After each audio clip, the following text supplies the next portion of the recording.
आम्हाला नाम चिंतन या साधना व्यतिरिक्त दुसरं साधन माहित नाही, दुसरं साधन आम्ही केलं नाही, करण्याची आवश्यकता गरजही नाही।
विठोबाचे नामाने कापे काम नाही आता मोडोनिया वाटा सूक्ष्म दुस्तर केला राज्यभर चालण्याचा।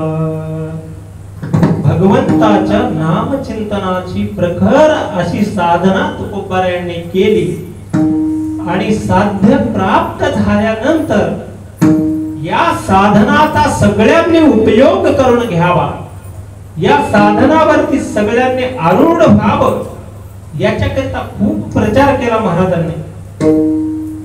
अगदी हात उभा करून सांगितलं, उभा दिला हात जगी जाणविले मात, देव बैसले सिंहासनी आल्या याचका पुरे धनी। अगदी सगळ्यांना हात उभा करून महाराजांनी सांगितले की बाबांनो, सगळ्यांनी भगवंताचं नाम चिंतन करा, हरी हरी म्हणा, विठ्ठल विठ्ठल म्हणा, तुम्हाला जे काही ज्याही कोणत्या नामाचं स्मरण करता येईल त्या नामाचं तुम्ही नामस्मरण करा, नामचिंतन करा। हरी हरी तुम्ही जगद्गुरु तुकोबाराय अभंगाच्या प्रथम चरण असतात।